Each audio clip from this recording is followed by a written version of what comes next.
Hashtag the final warrior and his creature, a battle that rocked the darkness. Marcusjan had seen the end of everything he once knew. The great cities of Earth lay in ruins, their towering buildings reduced to twisted metal and concrete graveyards. The sky, once blue and filled with hope, now hung heavy with ash and the stench of death. Humanity's greatest enemy had finally arrived, and they brought with them a darkness that seemed to swallow light itself. The invasion had started 3 years ago on a Tuesday morning.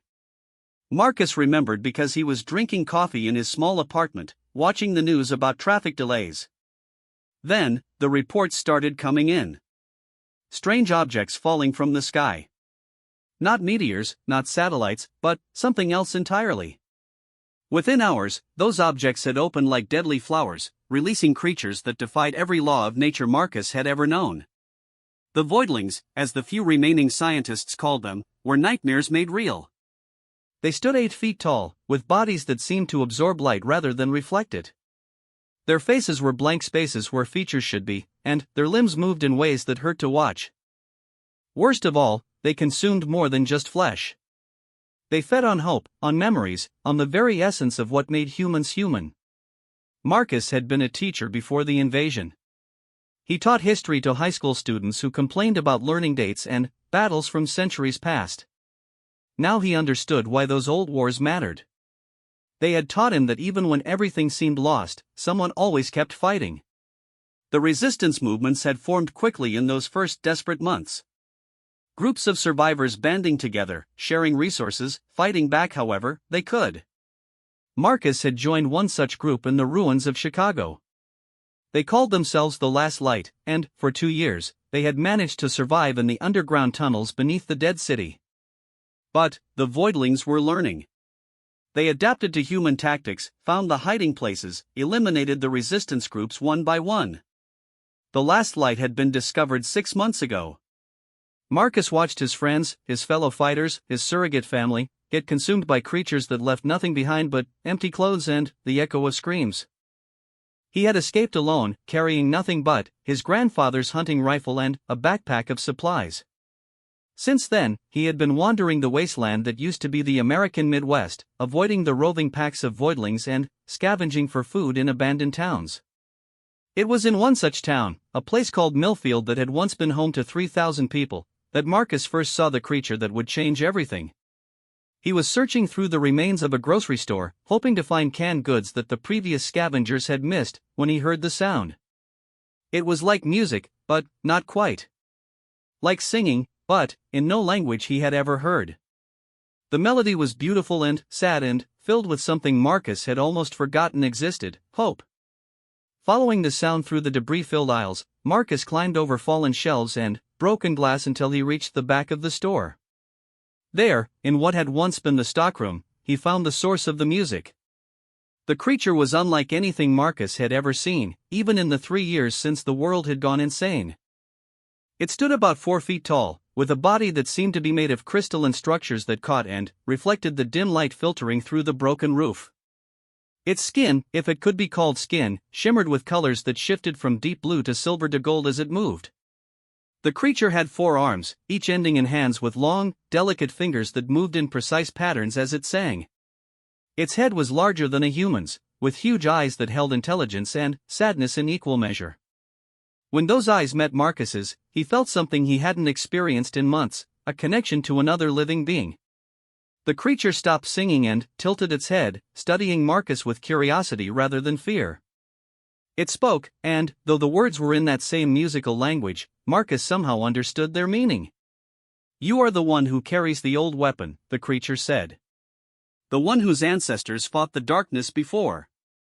Marcus looked down at his grandfather's rifle, confused. "This old thing? It's just a hunting rifle.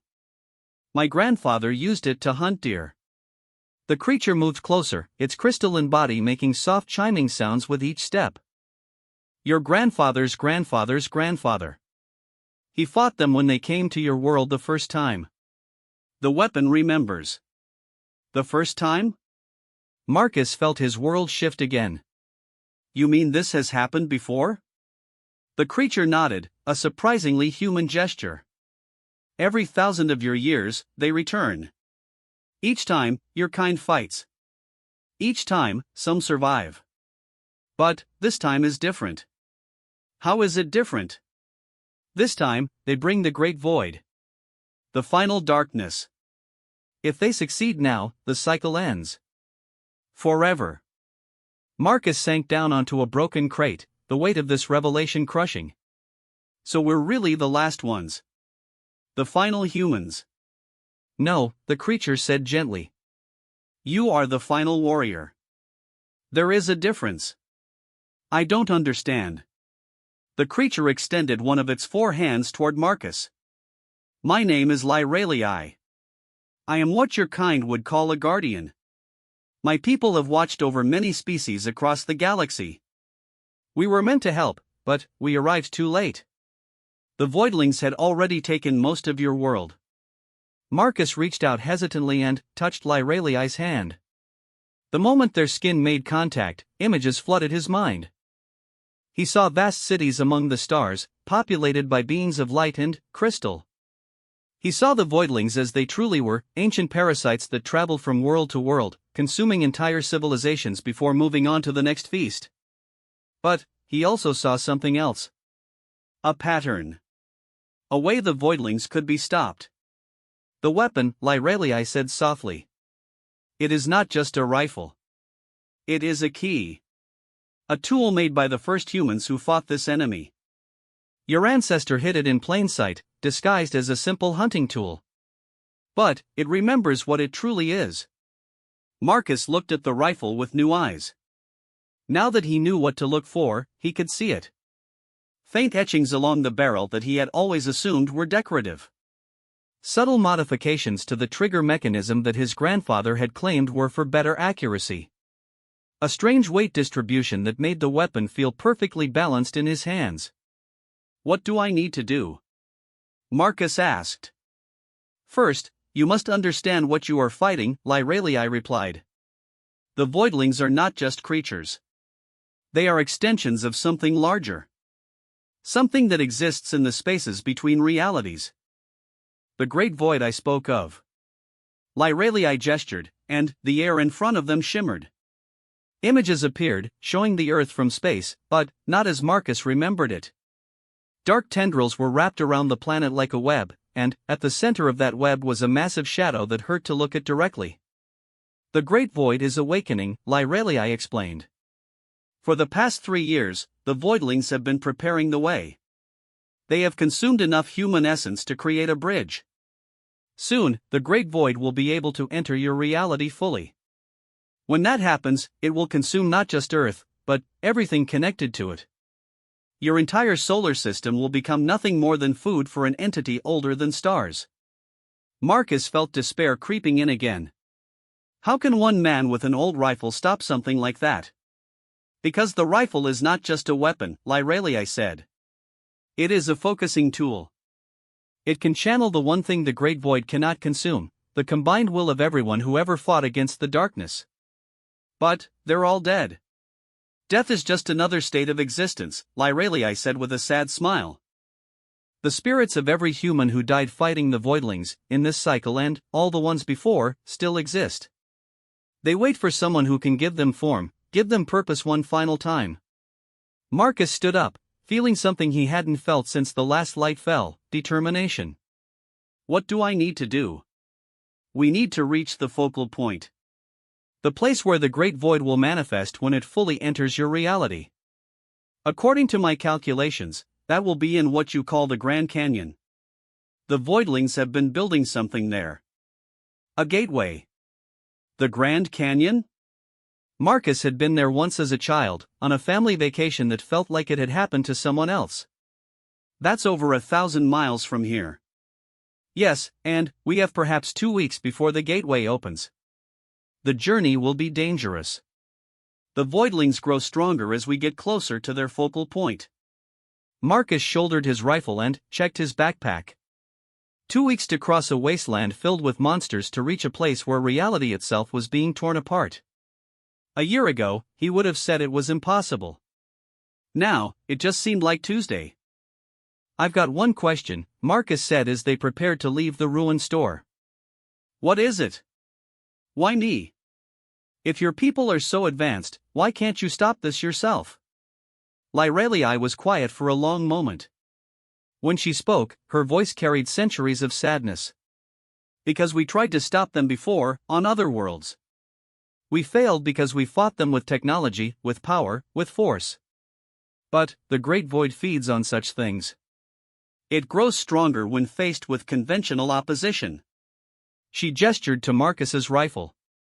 What your ancestors understood, what we learned too late, is that the only thing that can truly oppose the void is choice. Free will. The conscious decision to keep fighting even when victory seems impossible. That is something that must come from within a species. It cannot be given or taught or forced. It must be chosen. And, you think I'll choose to fight?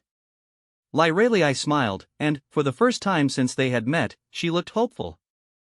Marcus Chen, you are standing in the ruins of everything you ever loved, facing an enemy that has already won, planning to walk 1,000 miles through hell to fight a godlike entity with a rifle your great-great-grandfather used to hunt deer. I think you already made your choice. As they left the ruined store and began walking west toward the setting sun, Marcus felt something he had almost forgotten how to feel: purpose. Behind them, the first Voidling scouts began to emerge from the shadows, drawn by the disturbance caused by Lyrelii's presence. The hunt had begun.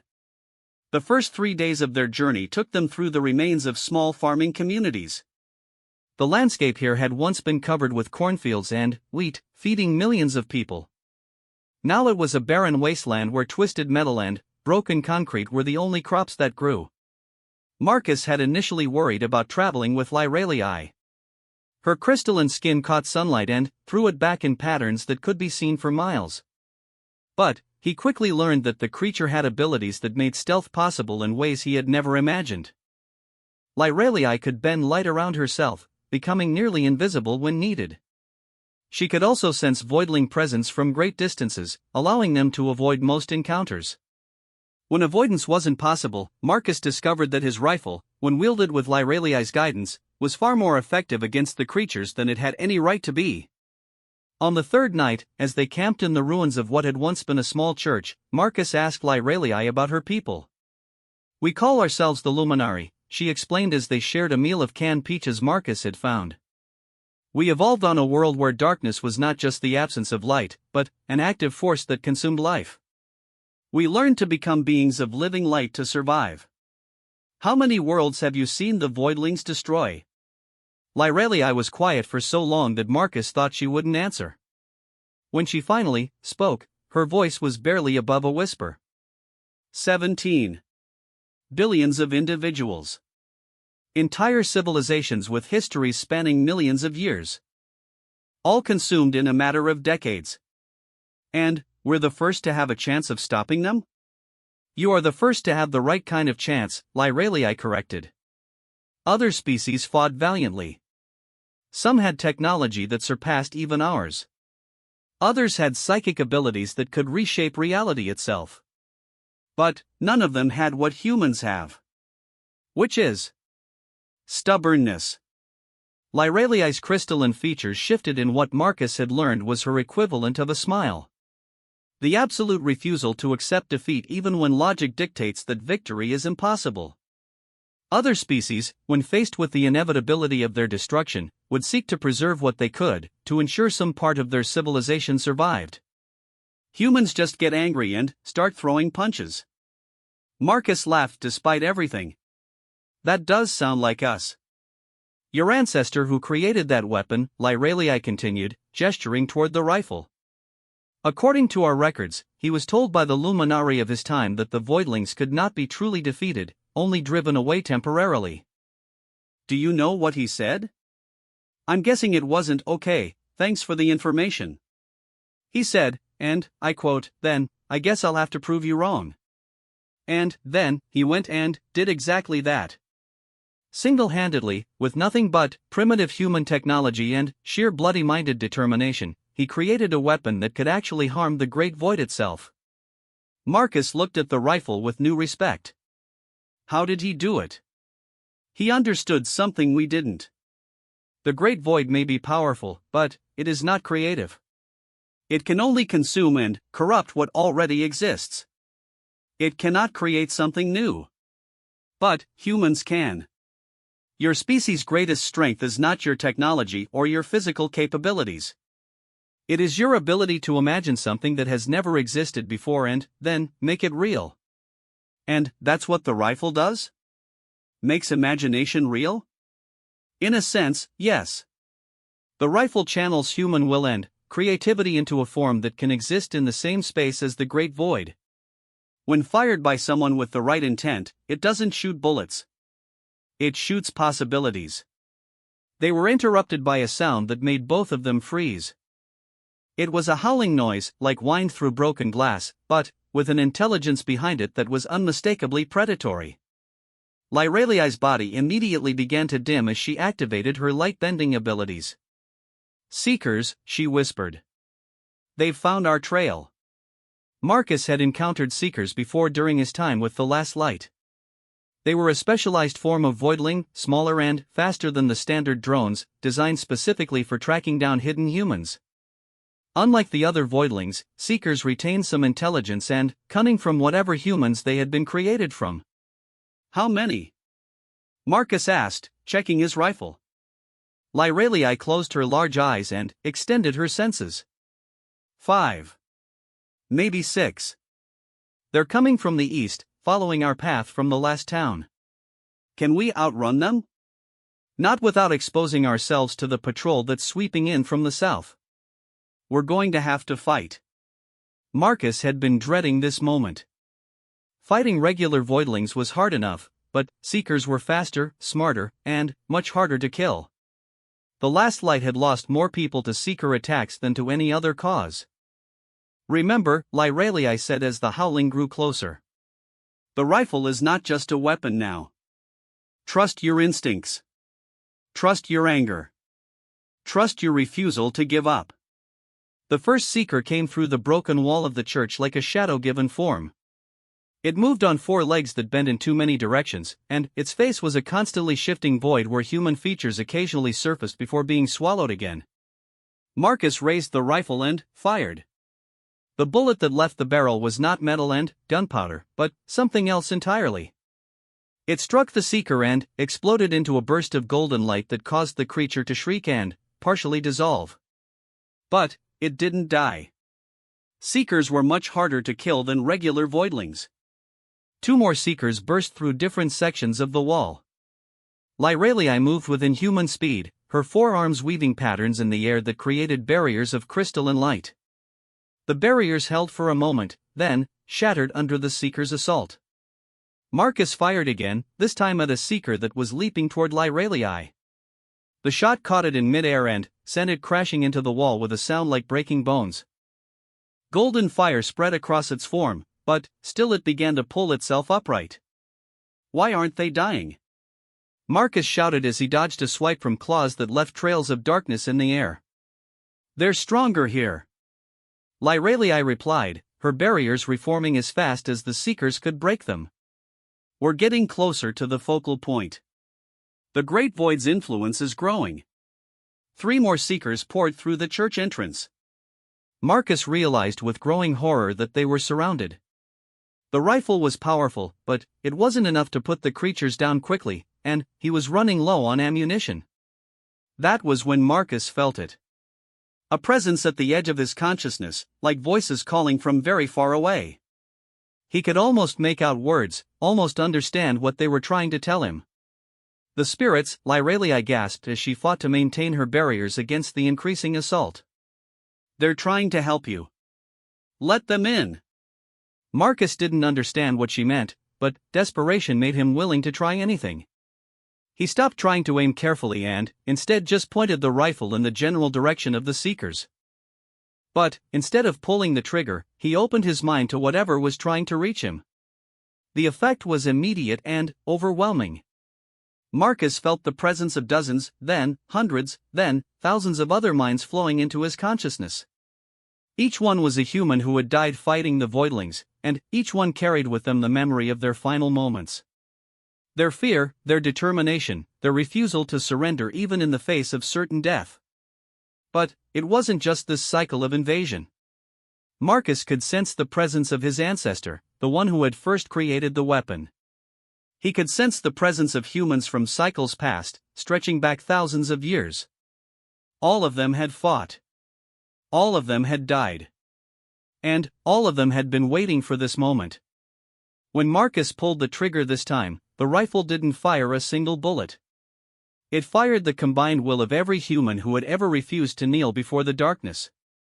The shot erupted from the barrel as a column of pure golden fire that swept across the church and reduced all 6 seekers to nothing more than drifting ash. The silence that followed was deafening. Marcus found himself on his knees, overwhelmed by the experience of briefly sharing consciousness with thousands of the dead. Lyralei knelt beside him, her crystalline hand cool against his forehead. "Are you all right?" she asked. Marcus nodded slowly. "I think so. That was intense. It will become easier with practice. You are learning to be a conduit for something much larger than yourself." As they left the ruined church and continued west, Marcus carried with him a new understanding of what they were truly fighting for. It wasn't just about saving the earth or stopping the Great Void. It was about honoring the sacrifice of every human who had ever stood against the darkness and refusing to let their deaths be meaningless. The real battle was still ahead of them, but, for the first time since the invasion began, Marcus felt like they might actually have a chance of winning. The journey west became a nightmare that tested every limit Marcus thought he had. After the encounter with the Seekers, word of their presence spread through the Voidling network like wildfire. What had started as occasional encounters with scattered enemies became a constant running battle across hundreds of miles of devastated landscape. Lyralei's abilities proved invaluable during those dark days. She could sense Voidling movements from great distances, allowing them to avoid the larger hunting packs. When avoidance wasn't possible, her barriers of crystalline light bought them precious seconds to escape or find better fighting positions. But even her considerable powers had limits, and Marcus could see the strain wearing on her as they pushed deeper into enemy territory. The rifle continued to surprise Marcus with its capabilities. Each time he connected with the spirits of the fallen warriors, the weapon seemed to respond differently. Sometimes it fired single shots of devastating power that could destroy multiple voidlings at once.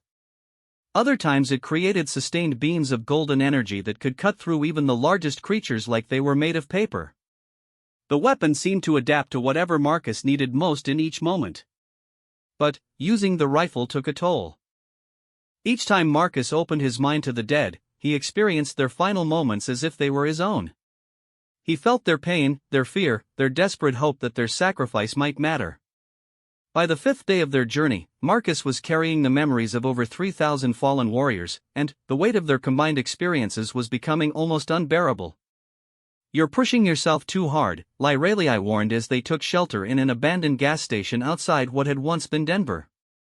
Marcus was sitting with his back against a wall, the rifle across his knees, his hands shaking from exhaustion. "I don't have a choice," Marcus replied. "The attacks are getting more frequent. If I don't use the rifle to its full potential, we're not going to make it to the canyon. And if you burn yourself out before we get there, we won't make it either," Lyralei countered. "You're trying to channel too many spirits at once. You need to learn to be more selective." "How do I choose?" Marcus asked. "They're all heroes. They all died fighting this enemy. How do I decide which ones deserve to be heard?" Lyralei moved closer, her crystalline form catching the dim light filtering through the station's broken windows. "You don't choose based on who deserves to be heard. You choose based on what you need to accomplish. Each warrior has different strengths, different expertise. Your ancestor was a craftsman and inventor. The warrior from the cycle before that was a strategist. The one before him was a master of what you would call guerrilla warfare." "You mean I can call on specific abilities?" "Yes, but it requires practice and concentration. Right now, you're trying to let every spirit help you at once. It's like trying to listen to 3,000 people talking at the same time. No wonder you're overwhelmed." Marcus nodded, understanding. "Can you teach me how to filter them?" "I can try, but ultimately it's something you'll have to learn on your own. The connection between you and the spirits is uniquely human. I can guide you, but I can't experience it myself. They spent the rest of that day practicing. Lyralii taught Marcus meditation techniques that her people used to focus their consciousness, adapted for human physiology. Slowly, Marcus began to understand how to quiet the constant whisper of voices in his mind and focus on specific individuals when he needed their help. The first time he successfully called on just one spirit, Marcus felt a profound sense of relief. Instead of being overwhelmed by thousands of different perspectives, he found himself in conversation with a single warrior, a woman named Sarah Martinez who had fought in the early days of the current invasion. "You're doing better than most," Sarah's voice echoed in his mind. "Most people who try to use the rifle burn out after the first major contact. You've lasted almost a week." "It doesn't feel like I'm doing well," Marcus replied mentally. "I feel like I'm barely holding it together." "That's normal. The rifle wasn't designed to be used continuously like this. Your ancestor intended it as a last resort weapon, something to be used once in a final battle. You're having to adapt it for extended combat." "Any advice?" "Trust yourself." "And trust her," Sarah added, and Marcus could sense her indicating Lyralii. The Luminari may not understand human nature completely, but they understand the enemy better than anyone. Listen to her guidance about the strategic situation. Use your own judgment about the fighting. The conversation was interrupted by Lyralii's urgent whisper. "Marcus, we have a problem." Marcus opened his eyes and saw Lyralii standing at one of the gas station's windows, her body tense with alarm. He moved to join her and immediately saw what had caught her attention. The sky was changing. What had been the normal ashen gray of the post-invasion atmosphere was now shot through with veins of absolute blackness. The veins pulsed with a rhythm like a massive heartbeat, and, where they touched the clouds, the moisture in the air simply ceased to exist. "The great void," Lyralii whispered. "It's beginning to manifest. We're running out of time. How long do we have?" "Days, maybe less. The gateway is opening ahead of schedule." Marcus shouldered his pack and checked his rifle. They were still over 200 miles from the Grand Canyon, crossing terrain that was crawling with voidlings. At their current pace, even if they encountered no delays, it would take them at least 4 more days to reach their destination. "We need to change our approach," Marcus said. "No more avoiding the voidling patrols. We go straight through them. That's suicide. You've been pushing yourself to the limit just dealing with the encounters we couldn't avoid. If we actively seek out combat, if we don't reach the canyon before that gateway opens fully, it won't matter how much strength I have left," Marcus interrupted. "The great void will be loose in our reality, and everything will be over." Lyralii studied his face for a long moment, then nodded. "You're right. But we're going to need a better strategy than just charging straight through every voidling between here and Arizona." "I have an idea," Marcus said. "But you're not going to like it." The plan Marcus proposed was indeed almost suicidal. Instead of trying to avoid the voidling patrols, they would deliberately attract attention. The rifle's power had been growing stronger as they approached the focal point, feeding off the same dimensional instability that strengthened their enemies. Marcus believed that if he could channel enough spirits at once, he could create a sustained blast of energy that would clear a path straight through the voidling lines. "The risk isn't just burning yourself out," Lyralii warned as they prepared to put the plan into action. "If you channel that many spirits simultaneously, there's a chance you might not be able to let them go. You could become lost in their combined consciousness. Then, you'll have to pull me back," Marcus said simply. "I trust you." They waited until dawn, then Marcus climbed to the roof of the gas station and fired a single shot straight into the air. The golden beam pierced the black-veined sky like a signal flare, and, within minutes, the response began. Voidlings poured out of hiding places Marcus hadn't even known existed. They came from underground tunnels, from camouflaged positions among the rubble, from crevices in the broken landscape. Hundreds of them, maybe thousands, all converging on the gas station where Marcus and Lyralii waited. "Are you sure about this?" Lyralii asked as the first wave of enemies came into view. Marcus opened his mind not to 1 or 2 spirits, but to all of them. Every human warrior who had ever died fighting the darkness, from this cycle and all the ones before. The sensation was like standing at the center of a hurricane made of human will and determination. "I'm sure," Marcus said, and pulled the trigger. What emerged from the rifle wasn't a beam or a blast. It was a wave of pure creative force, the combined imagination and stubbornness of an entire species refusing to accept defeat. The wave spread out from the gas station in all directions, and every voidling it touched simply ceased to exist. But the power didn't stop there.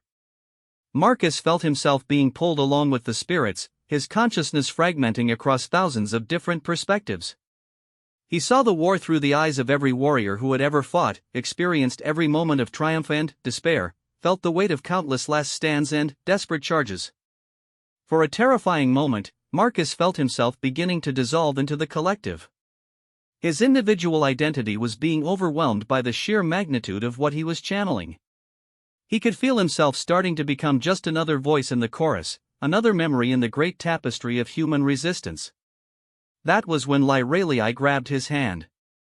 The touch of her crystalline skin was like an anchor in the storm of consciousness. Through their contact, Marcus could feel Lyralii's own awareness, alien but solid and real. She became a fixed point that he could navigate by, a lighthouse guiding him back to his own identity. Slowly, carefully, Lyralii helped Marcus pull back from the edge of dissolution. The spirits, understanding what was happening, began to withdraw voluntarily, each one offering a final word of encouragement before fading back into whatever realm they inhabited between calls. When Marcus opened his eyes, the landscape around them had been transformed. Where there had once been a massive voidling army, there was now nothing but a wide corridor of empty space stretching to the western horizon. The creatures hadn't just been destroyed, they had been completely removed from existence, leaving behind not even ash or shadow. "How do you feel?" Lyralii asked, her voice tight with concern. Marcus took inventory of himself. He was exhausted, more tired than he had ever been in his life, but he was still present, still himself. "Like I've been hit by a truck, but I'm still here." "Did it work?" "Look." Marcus looked west and saw that their path to the Grand Canyon was now clear. The wave of creative force had carved out a corridor almost 10 miles wide, and nothing moved within it. They could make the rest of the journey without encountering another voidling. But, as they began walking west along the corridor, Marcus became aware of something troubling. The black veins in the sky were growing more numerous and more pronounced. And, in the distance, barely visible on the horizon, something vast and dark was beginning to emerge from the dimensional gateway. The Great Void, Lyralii confirmed when Marcus pointed it out. "Your use of the rifle must have accelerated the process somehow. The gateway is opening faster than we calculated. How much time do we have?" "Maybe 12 hours before it's fully manifested. After that." Lyralii trailed off, but Marcus didn't need her to finish. Once the Great Void was fully present in their reality, no weapon, no matter how powerful, would be able to stop it. They ran. For the rest of that day and through the night, they ran west along the corridor Marcus had created.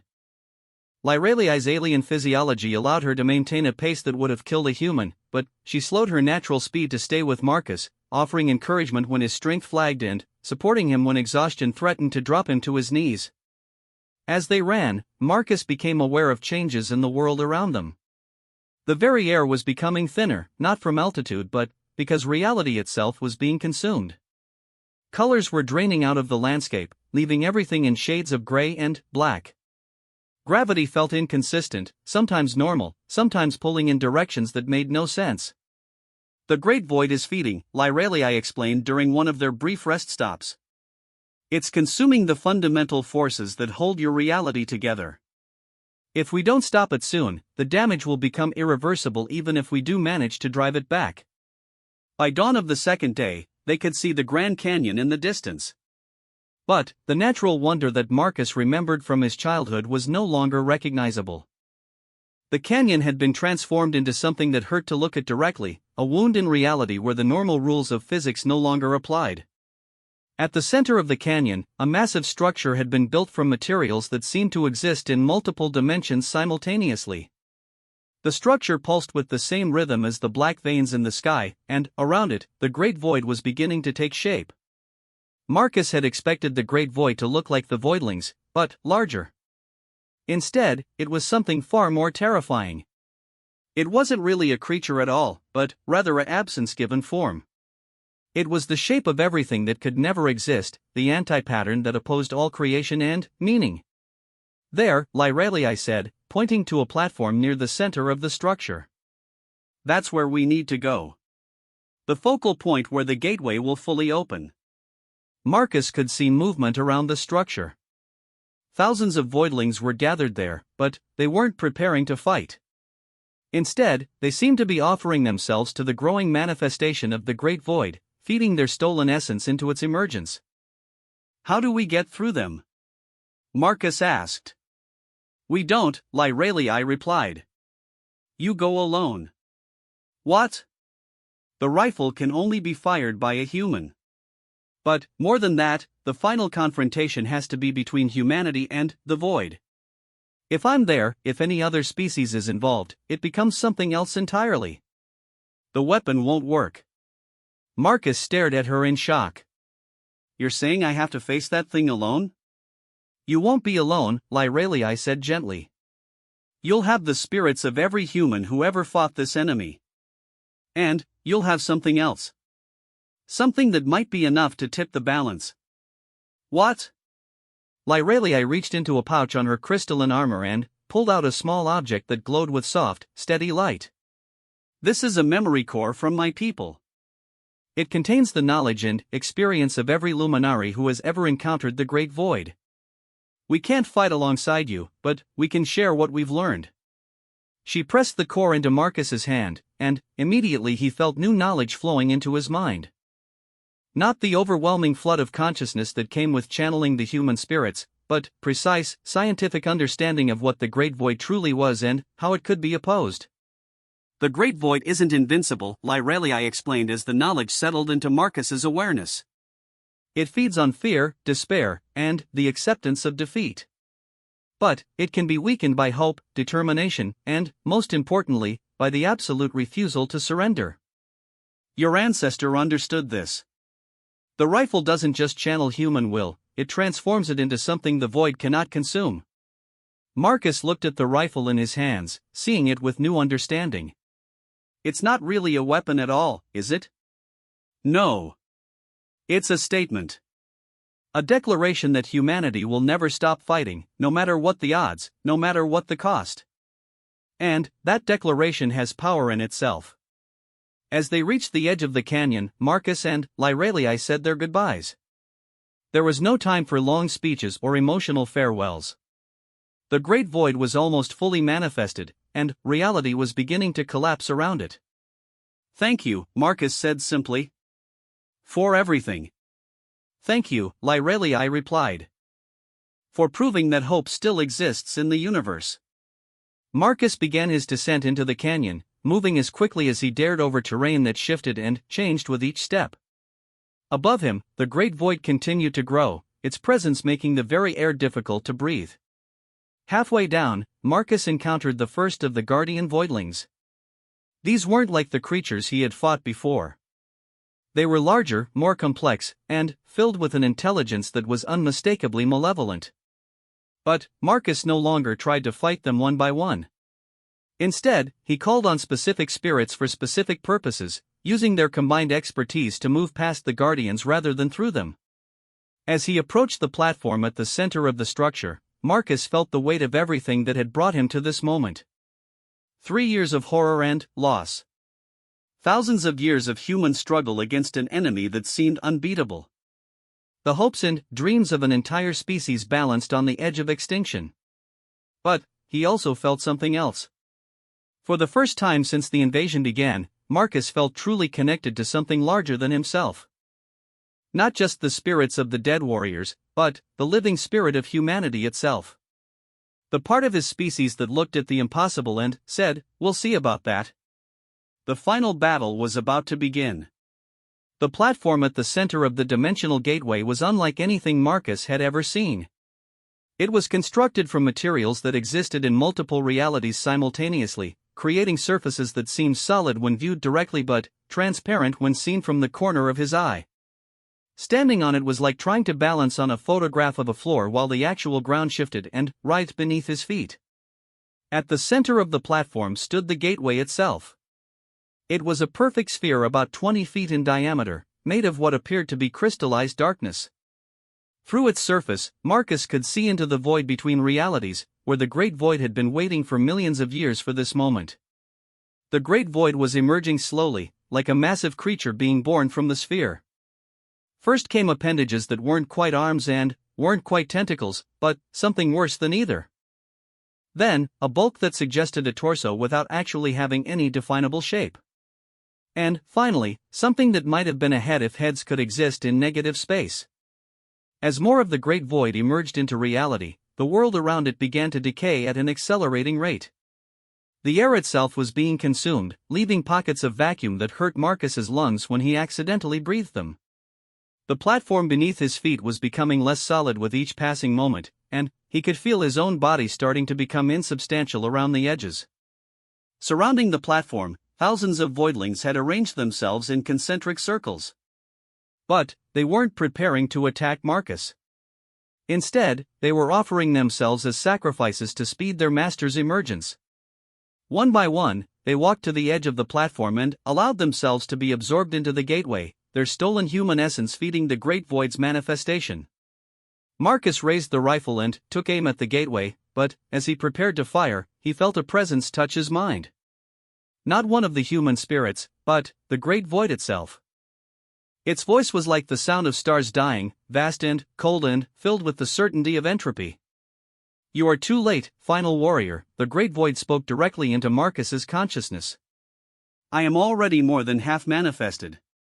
Even your ancestor's weapon cannot force me back now." Marcus gritted his teeth and tried to ignore the voice, but the Great Void continued speaking. "I have consumed 17 civilizations. I have devoured the dreams of billions of beings across thousands of worlds. Your species is not special. Your resistance is not unique. In the end, all things feed the void." "Maybe," Marcus replied, surprised by the steadiness of his own voice. "But we're going to make you work for it." He fired. The shot that emerged from the rifle was unlike any Marcus had fired before. Instead of golden light, it was pure white, containing within it the combined will of every human who had ever lived. The beam struck the Great Void's emerging form and, for a moment, the creature actually recoiled. But the damage was temporary. The Great Void simply absorbed the energy of the attack and used it to accelerate its manifestation. What had been a slow emergence became a rapid birth, and Marcus watched in horror as more of the creature forced its way into reality. You see, the Great Void's voice was now coming from the air around Marcus as well as from his mind. "Your weapon only feeds my power. The more you fight, the stronger I become." Marcus felt despair beginning to creep in, but then he remembered something Lyralii had told him. The Great Void fed on fear and the acceptance of defeat. It grew stronger when its opponents believed victory was impossible. But what if he refused to believe that? Instead of firing again immediately, Marcus opened his mind to the spirits of the fallen warriors. But, this time, he didn't call on their power for combat. Instead, he asked them to share their memories of what they had been fighting for. Sarah Martinez showed him the memory of her daughter's first steps, taken just days before the invasion began. A warrior from the previous cycle shared the moment when his people had first achieved flight, soaring above their world in machines made of hope and determination. His own ancestor revealed the inspiration that had led to the rifle's creation, the simple belief that no enemy, no matter how powerful, had the right to extinguish the light of consciousness in the universe. As these memories flowed through him, Marcus felt something changing in the rifle. The weapon was no longer just channeling human will, it was channeling human love. Love for life, for freedom, for the right to exist and grow and dream. When Marcus fired again, the beam that emerged was no longer white but every color that had ever existed. It struck the Great Void and, this time, instead of being absorbed, it began to burn. The creature let out a sound like reality screaming, and, for the first time since the invasion began, Marcus saw fear in his enemy. "Impossible," the Great Void raged.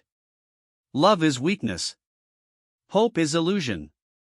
Only the void is eternal. You're right about one thing, Marcus said, taking careful aim for his third shot. You are eternal. But, so are we. Every time you destroy a civilization, every time you think you've won, someone like me shows up to prove you wrong. You can't win because winning would require you to understand something you've never been capable of, why we fight.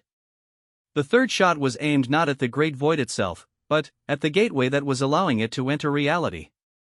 The beam struck the crystallized darkness and began to crack it like glass.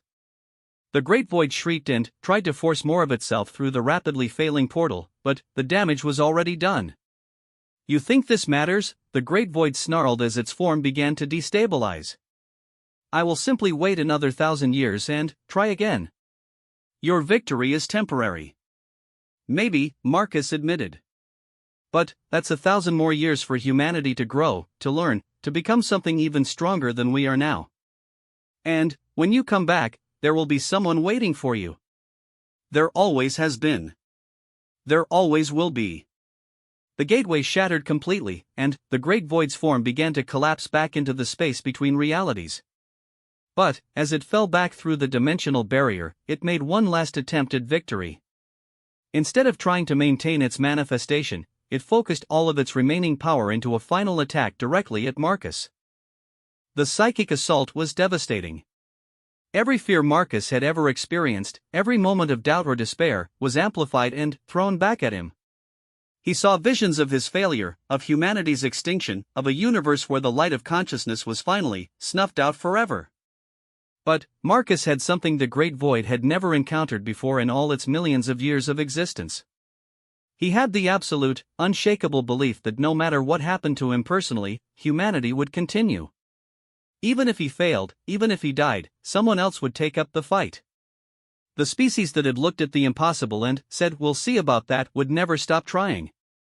The rifle in his hands began to glow with a light that was somehow both gentle and fierce. It was the light of every campfire that had ever kept the darkness at bay, every candle that had been lit in memory of the dead, every sunrise that had greeted another day of human existence. Marcus fired one final shot, not at the great void, but into the space between realities itself. The beam pierced through dimensions and struck something at the very heart of the void, something that the great void had thought was hidden and protected. It was the entity's true fear, the possibility that consciousness might actually be stronger than entropy, that creation might ultimately triumph over destruction, that somewhere in the vast universe, there might be a force that could not be consumed.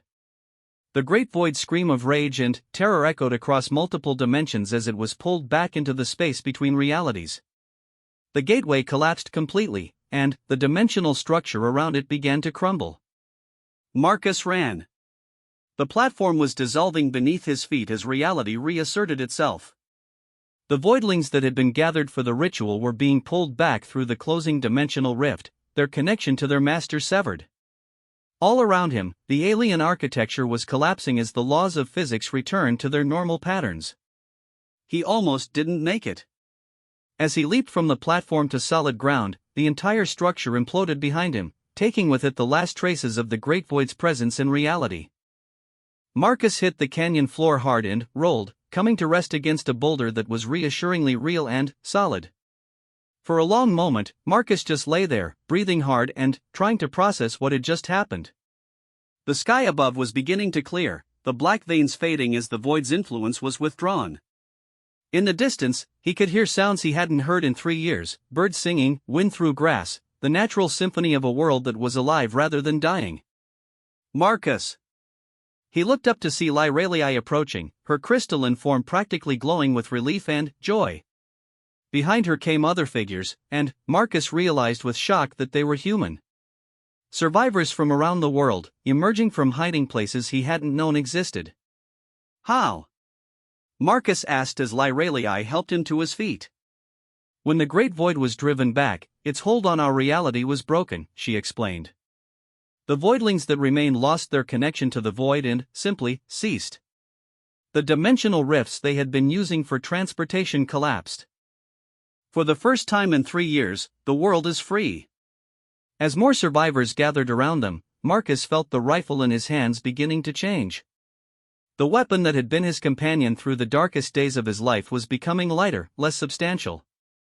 The spirits of the fallen warriors were saying their final goodbyes, returning to whatever rest awaited them now that their duty was complete.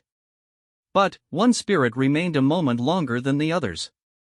His ancestor, the craftsman who had first created the weapon, appeared briefly in Marcus's mind. "Well done," the old warrior said. "Though I suspect this won't be the end of it entirely." "You mean it will come back?" "Perhaps. Probably. But, if it does, humanity will be ready. We always are." The spirit began to fade, but then paused. "Oh, and, Marcus? You might want to keep the rifle. You're going to have a lot of rebuilding to do, and there are other things in the universe that don't much care for free-thinking species. Consider it a graduation present." As his ancestor's presence faded completely, Marcus looked around at the growing crowd of survivors. They were dirty, scared, and traumatized by 3 years of horror. But they were alive, and they were human, and they were looking at him with something that had been absent from the world for far too long: hope. "What do we do now?" asked a young woman who couldn't have been more than 18. Marcus shouldered the rifle and looked up at the sky, where the first natural clouds in 3 years were beginning to form. "Now we rebuild. We remember everyone we lost, and we build something better than what came before." "What if they come back?" asked an older man with scars that spoke of hard-fought survival. "Then, we'll be ready," Marcus replied. "That's what humans do. We get ready for the next impossible thing, and then, we prove it's not impossible after all." As the day progressed, more survivors emerged from hiding. Some had been living in underground bunkers, others in remote locations the voidlings had never found. A few had even been hiding in plain sight, using techniques they had developed over 3 years of guerrilla warfare. The world they emerged into was damaged but not broken. The voidlings had focused on consuming human essence rather than destroying infrastructure. So many cities were intact but empty. Farms could be replanted, factories could be restarted, communication networks could be rebuilt. But, more importantly, the species that had faced extinction and refused to accept it was still alive. Still human. Still capable of looking at the impossible and saying, "We'll see about that." Marcus spent the next few weeks helping to coordinate the early stages of reconstruction. The rifle, no longer needed as a weapon, proved useful in other ways. The spirits of the fallen could still be called upon, and they offered guidance on everything from engineering problems to agricultural techniques. But, as the immediate crisis of survival gave way to the longer-term challenge of rebuilding civilization, Marcus found himself thinking about what his ancestor had said. The Great Void would probably return eventually, and, when it did, humanity needed to be ready not just to fight, but to win permanently. That would require preparation on a scale that spanned generations. It would require a complete transformation of human society, turning them from a species that barely survived each encounter with the void into one that could actively hunt it across the cosmos and eliminate it entirely. It was an impossible task. But, as Marcus had learned, impossible was just another word for challenging. Standing on the rim of the Grand Canyon one morning, watching the sunrise paint the restored landscape in shades of gold and red, Marcus felt a familiar presence touch his mind. Not one of the fallen warriors this time, but something else. The collective unconscious of humanity itself, awakening to the knowledge that they were no longer prey. For the first time in the species' history, humans knew with absolute certainty that they were not alone in the universe. They knew that threats existed on scales they had never imagined. But they also knew something else: they had faced the ultimate predator and won. The age of human expansion into the cosmos was about to begin. And, when humanity finally took its place among the stars, they would carry with them the memory of the final battle and the knowledge that no enemy, no matter how ancient or powerful, could defeat a species that simply refused to give up. The Great Void might return someday, but, when it did, it would find that humanity had used the intervening time well. The next confrontation would be on humanity's terms, fought with weapons that made the rifle look like a child's toy, backed by the combined will of not just Earth but of all the worlds that humans had claimed as their own. Marcus smiled as he watched the sun rise on the first day of humanity's new age. The universe was vast and full of dangers, but it was also full of possibilities. And if there was one thing humans were good at, it was turning possibilities into realities. The war was over. The real adventure was just beginning. As the months passed, Marcus found himself becoming something he had never expected, a teacher once again. But, instead of teaching history to bored teenagers, he was teaching survival and resistance to adults who had lived through the end of the world. The lessons were different now. Instead of memorizing dates and battles from the distant past, his students learned about tactics and strategies for fighting enemies that defied conventional understanding. Instead of reading about heroes from textbooks, they heard first-hand accounts from someone who had stood face-to-face with ultimate evil and lived to tell about it. But the most important lesson Marcus taught was the same one his ancestor had learned centuries ago, that the greatest weapon any species could possess was not technology or power, but the absolute refusal to accept defeat. The Great Void was older than our solar system, Marcus would tell his students. It had consumed civilizations that could reshape reality with their thoughts. It had devoured species that had transcended physical existence entirely. And yet a teacher from Chicago with his great-great-grandfather's hunting rifle managed to drive it back. Do you know why? The answer was always the same, but Marcus never got tired of hearing it spoken by voices full of wonder and determination, because we're too stubborn to know when we're beaten. Exactly, Marcus would reply. And, as long as that remains true, as long as somewhere in the universe there's a human who looks at the impossible and says we'll see about that, then consciousness will always triumph over the void.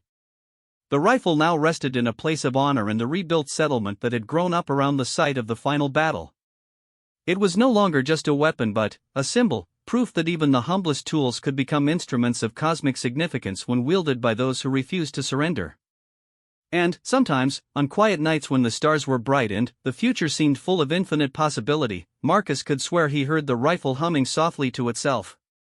A song of preparation and patience, waiting for the day when it might be needed again. But, until that day came, humanity had work to do. A universe to explore, wonders to discover, and the quiet satisfaction of knowing that they had earned their place among the stars not through conquest or domination, but through the simple courage to keep fighting when all hope seemed lost. The final warrior had completed his mission, but the story of humanity was just beginning.